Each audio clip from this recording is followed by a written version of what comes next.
The late afternoon sun spilled through the cracked kitchen window, casting long, fading shadows on the worn wooden floorboards. The house smelled faintly of boiled vegetables and old memories, a scent that wrapped around me like a faded blanket, both comforting and suffocating. I stood by the stove, hands trembling as I stirred the pot, when the voice came, sharp, cold, and cutting deeper than any knife ever could. "You're worthless."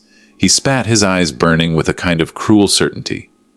"You can't be relied on, not for anything important. My son-in-law." The words hit me like a slap, reverberating through the small kitchen like a thunderclap.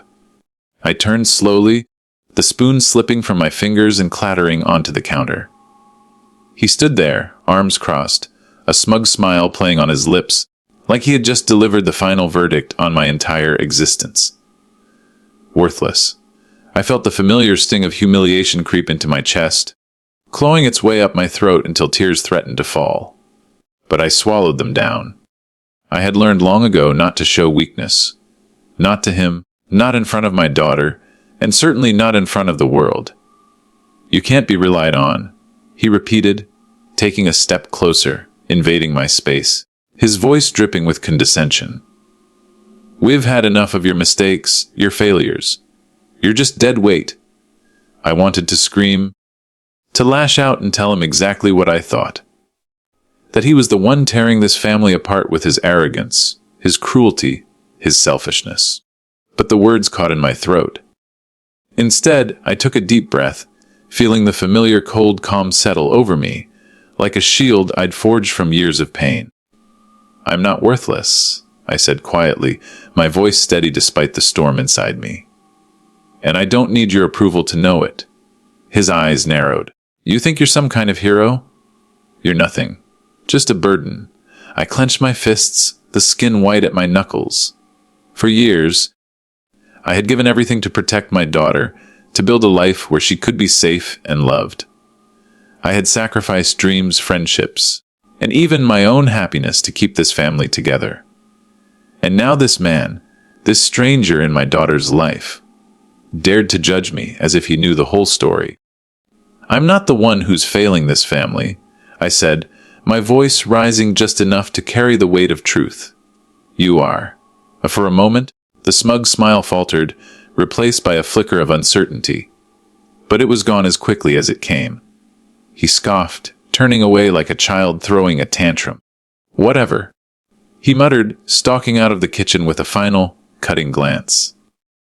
I stood there, the silence closing in around me like a shroud. My heart hammered in my chest, a chaotic drumbeat of hurt, anger, and something else, something fiercer.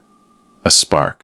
A fire that had been smoldering beneath the ashes of years of quiet endurance.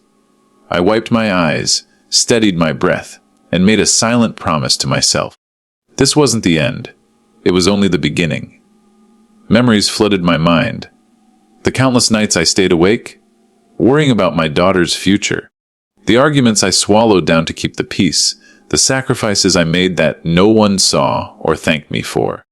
Each one was a brick in the foundation of the family he now so easily threatened to tear apart.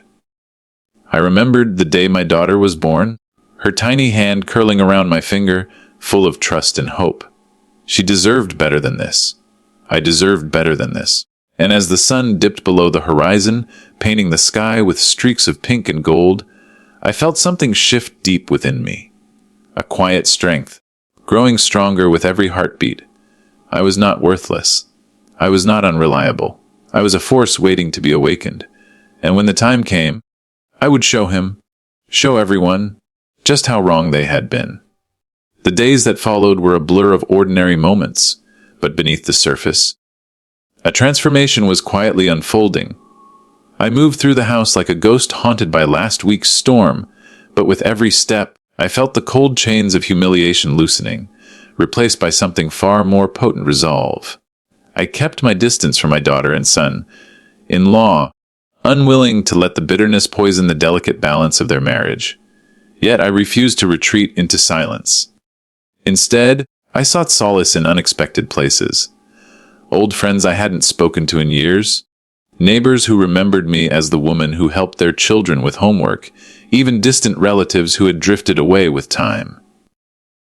One by one, they welcomed me back into their lives, reminding me that I was not alone, that my worth was not measured by the cruel words of a man who had no right to diminish me.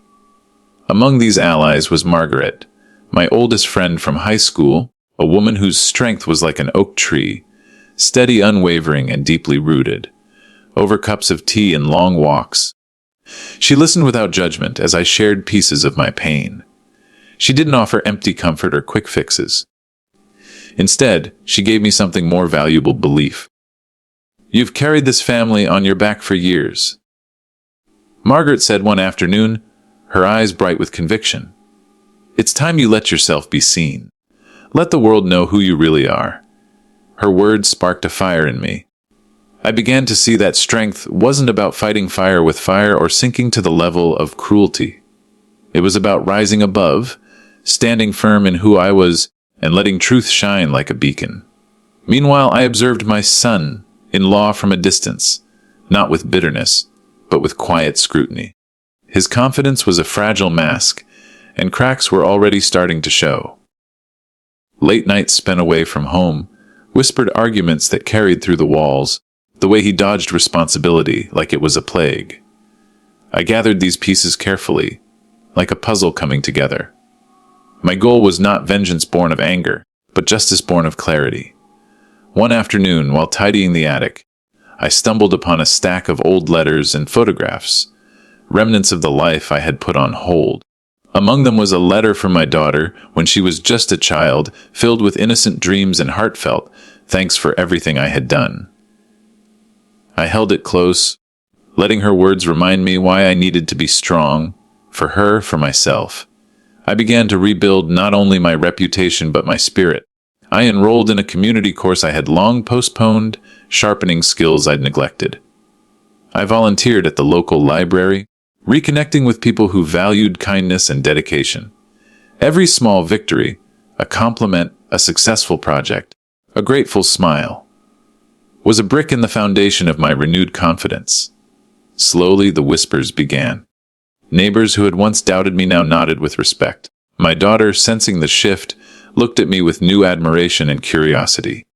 The son-in-law, for all his arrogance, started to see that his words had not broken me. One evening, as the sun set behind the hills, casting a golden glow over the garden, my daughter sat beside me on the porch. "Mom," she said softly, "I don't know what's changed, but you're different. Stronger." I smiled, squeezing her hand gently. "I'm learning who I really am," I replied. "And I'm not going to let anyone tell me otherwise." That night, as the house settled into silence, I allowed myself a small moment of peace. The path ahead was still uncertain, but I was no longer the broken woman he had tried to bury. I was a quiet storm, gathering strength, ready to show the world, and him, that reliability and worth come not from empty words, but from the courage to stand tall. And when the moment was right, I would not just reply with words. I would reply with the truth of my actions. The air in the house shifted, subtle at first, like the faint whisper of a storm approaching on the horizon. I noticed it in the way my daughter's laughter became more genuine again, in the brief moments when her eyes no longer darted anxiously toward her husband. I saw it in the son-in-law's restless pacing and the tightening grip on his phone, as if the walls were closing in. He was unraveling. I didn't gloat. I simply watched, my heart steady, knowing the truth would do the work for me.